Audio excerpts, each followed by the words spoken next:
breath. Hello, darling. Good boy. It's a good indication if you brush the back teeth well. If you don't want them that close, that's fine. Just pop your hand out and then just a nice little rub, a little scratch behind the ear, underneath the chin. Okay. So when we first started in 2015, we went out into the desert and we came back with 20 female camels and 5 male camels. And one of those female camels had Remy in her tummy. Okay? So she was so excited about joining us here on the farm and being a farm animal that she gave birth a few weeks after arriving with us, and that was our little Remy, who is now a big 7-year-old bruiser. Because he was the first camel born on the farm, he is the boss's favourite camel, and therefore is the most spoiled camel on the farm. Aren't you, Rem? Yes, you are. So he's actually been trained to become a riding camel. He spent most of his life with us in the feed-in paddocks, so he's finding it quite difficult to swap from just eating to being a working camel. He's very good at eating. I'd like to say if the Olympics had an eating competition, Remy would be Australia's gold medal. Just eats. So you can see he's chewing. That's a happy sign in a camel, okay? Good. So they're a ruminant animal, which means that they bring, once they finish eating, they bring their food back up and they chew on their food. But it's a behaviour sign for me. That's a happy, content camel. Okay? Also, can you see his teeth? It's very important to brush your teeth at least twice a day, otherwise they look like that. Now we don't know very much about camels, do we? No. Usually when I say mainly for transport. Okay? We didn't have cars and trucks and planes and buses back then. So if we wanted to go anywhere, we either had to walk or use an animal. So if I lived in the 1840s here on the farm, I'd probably use a horse for most of my transport. Out in central Australia, my horse is not going to do very well because there's not much food, not much water out there. Okay? That's where these guys came in, because these guys can go long periods without anything to eat and without anything to drink. Okay? What's in Remy's hump? Water and food. Water and food? It's fat. Okay? It works exactly the same as our hump does. Our hump on the front. Okay? Theirs is on the back. Same thing. Good quality food, lots of it. The hump expands. Okay? It means if Remy's going through the desert and there's not much to eat, he can break that fat down in his hump and use it as his energy. Okay? So he can go 2, 3, 4 weeks without anything to eat. They can go 20 to 30 days without anything to drink. Okay? But at the end of that, you've got a very dehydrated camel that can go through 200 litres of water in 60 seconds if they find it. Very good, huh? Put them in the Olympic drinking competition as well.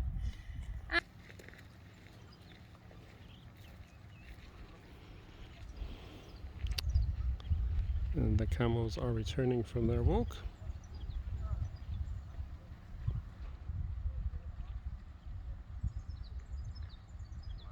Such stunning scenery here.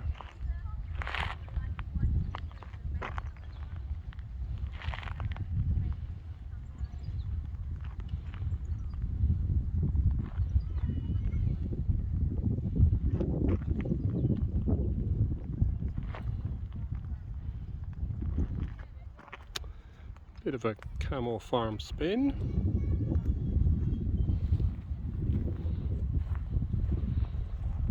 It's the production barn. And there's the touring group, which I am meant to be part of.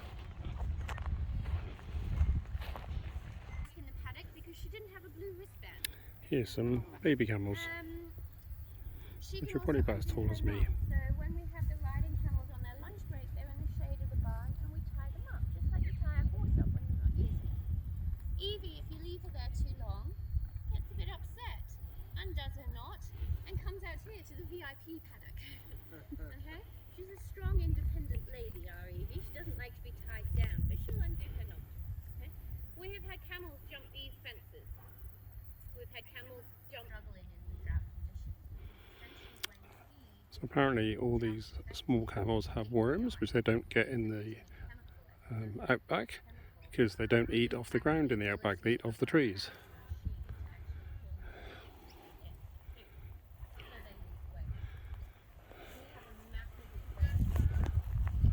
This is a working farm, so here's the tractor. And then behind the tractor there could be some camels maybe.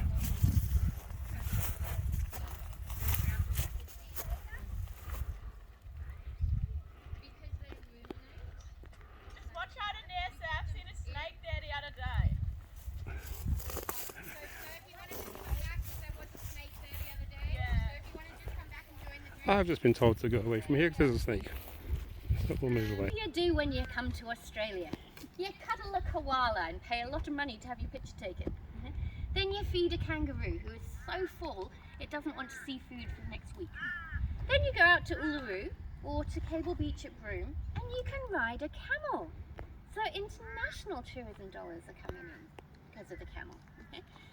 When you look at the animal itself, they've got this lovely woolen coat in the winter. It sheds naturally in the summer months. Okay, so unlike sheep, we don't have to go and shear our camels. It will just all fall out, and as we walk around in some of the paddocks, you might see some wool just sitting on the ground. You can go up and you can pull it out when they're shedding. You can run your fingers through, pull it all out. It's a very relaxing way to spend the afternoon defluffing a camel. I love it when the boss comes along. What have you done this afternoon, Emily? I'm like, look, it's naked, boss. They obviously don't shed symmetrically, so my OCD mind doesn't handle that very well. I do shed a lot of them. But it's very high quality wool. It's very highly sought after with all your big fashion houses around the world. The current gap between demand and supply, or order date and delivery date for camel's wool, is sitting at about 4 years. Wow. So it's a huge gap in the market. Okay? Good quality leather as well. It's very soft, very subtle, but very, very durable. R.M. Williams used to make boots out of camel's leather. They last longer than the boots made with cow's leather, which is apparently not good for business because you can't sell as many. But if you look at, there are a few things which we think, well, I'm going to spend a lot of money on that. I want the leather to last. Like the Maserati, for example. They have leather seats, apparently. You want that to be good quality, durable leather, okay? So there is a possibility that we could become the leather capital of the world with our camel leathers, okay? Do you all eat meat? Yes, fantastic. They are delicious, okay? We are going to try some sausage when we get back. If I didn't tell you where I got that sausage, you're just going to say to me, that's the best sausage ever. Can I have another one, please? And I'll say, of course you can. We have a freezer in the cafe where we keep the naughty camels. Okay? It's a very good quality, heart healthy meat. There's less fat, less cholesterol in camel when compared to beef. There's high levels of omega as well in camel's meat. It's also very lean, a bit like kangaroo. Okay? Very sustainable on drought conditions. We've already talked a little bit about that. Okay? Queenie and Frankie on my riding team, I always pick on poor Frankie. Queenie and Frankie both gained weight since their last weigh-in. Now we are technically feeding drought-affected feed to our camels. Okay?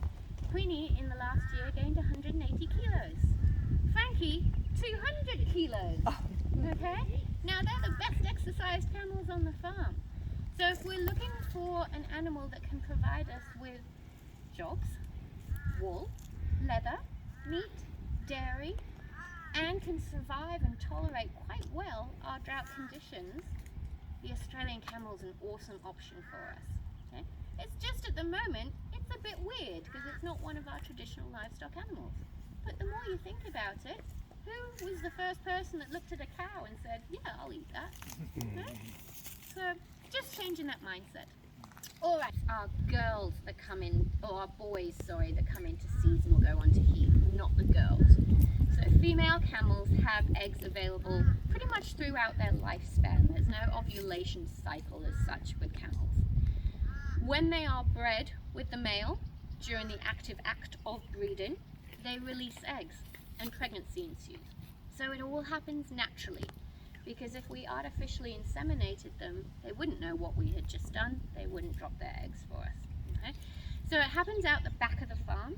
So we do not have to see it, hear it, or smell it. Okay? Daddy camels smell really, really bad.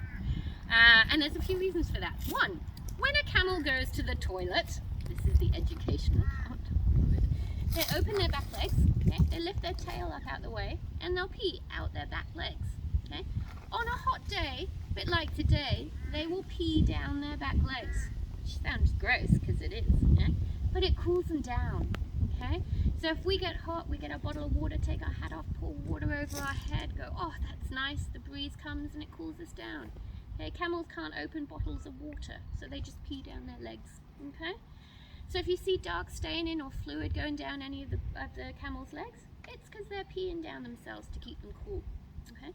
The daddy camels during breeding season, we call it rut, so it's our rutting season, they will pee out their back legs, but they will flick their tail underneath, then up and over onto their back, then underneath, then up and over, creating what I like to call the daddy camel splash zone, right?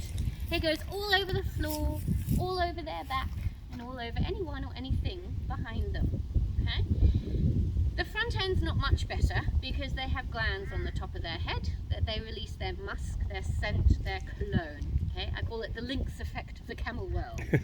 I think they stink, but the lady camels quite like it. And they'll go, oh, if you smelt the new boy, so excited about this year. Whatever, ladies. Very foamy and frothy at the mouth as well, okay? It's really not a good look. The reason for that is they have a little flap at the back of their tongue. It's called a doula, and it's disgusting, okay? Like most disgusting things, there's videos on YouTube that you can watch, okay? Don't watch it while you're eating, okay? So a doula, it's basically this flap that they can blow up just like a balloon. They then throw it out the side of their mouth where it sits and jiggles for about 5 to 7 seconds, okay? It looks like a really infected, swollen tongue, but it's this flap, okay? Once everyone has seen the doula, they swallow it back down and deflate it, okay? 2 reasons you see a doula in a male camel during rut. 1, girls, okay? It's the camel equivalent of, can I buy you ladies a drink? Okay? If there's boys around, you get a doula as well, okay? This is the camel equivalent of, dude, mine's bigger than yours, back off, okay? It's great fun. Best thing about the camels in breeding season, the boys don't necessarily realize that I'm not a camel. They do know I'm a girl, okay? So if I have a bad day during breeding season, which runs from March through to about September, I go down the back, I find Mr. T or Thor, and I whisper sweet nothings over the fence and tell them how handsome they are. And guess what? I get doulaed! And I think, yes, still got it. Moisturizer's working. So, ladies, between March and September, if you need to pick me up, give me a call. I've got a good one. So, it's quite funny, our breeding season. The baby. This is her first calf, okay? This will be her first time going through the dairy head as a mum. So she'll take a little bit more training than 120 because it's a little different when the mum goes through, okay? So, these guys all look pretty happy, pretty relaxed, pretty chilled. I wish I had that view from my maternity ward. I looked at a big construction hole in the ground. It wasn't very good. Huh? Right, the building behind us is the dairy. We modelled it on the Taj Mahal. We're very proud of it. But let's go in there, back into the shade, and I'll tell you exactly what we do when we milk them.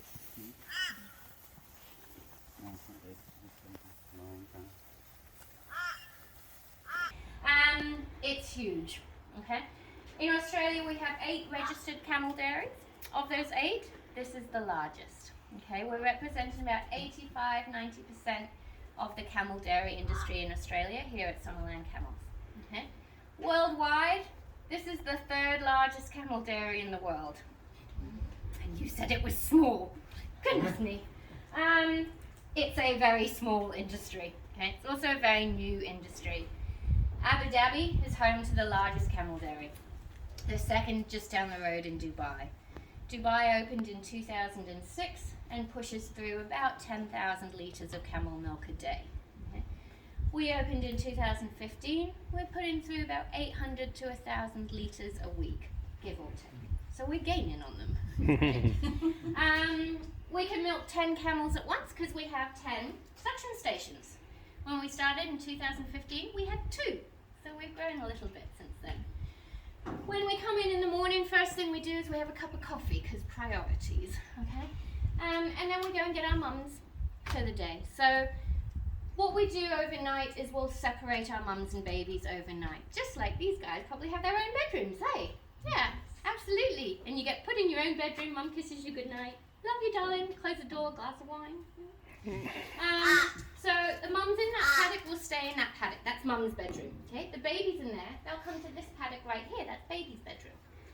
The ladies across the driveway paddock, they'll stay in the paddock by the driveway, and their babies will come one paddock in.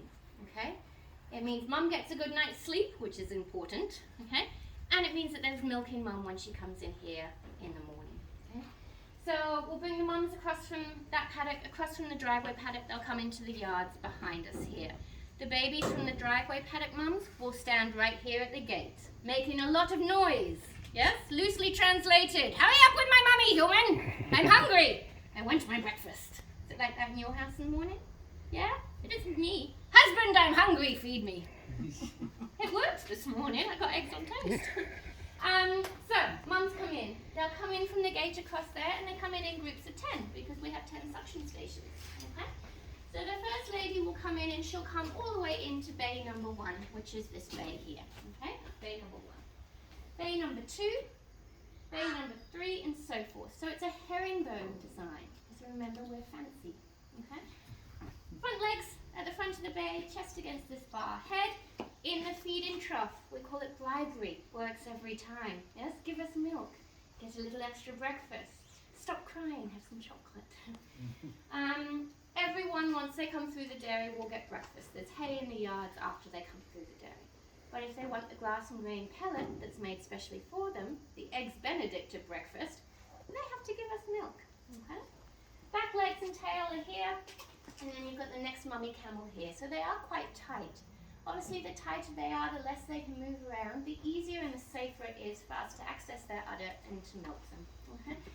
So we access in from the side, which is why we're on a diagonal. We come in from the side. Everyone gets a little udder and teat clean, and then our suction cups go on. Okay? This all came out of a cow's dairy, second-hand cow milking equipment. No one really makes it for camels.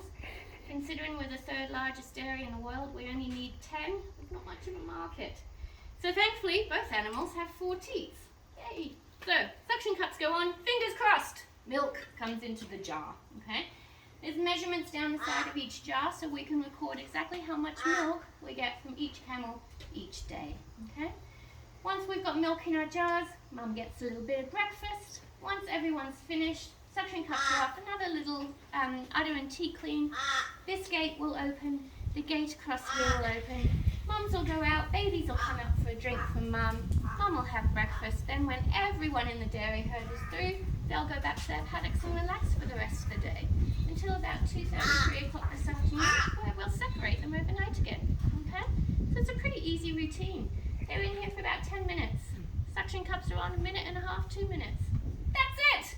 And all they have to do while they're working is eat.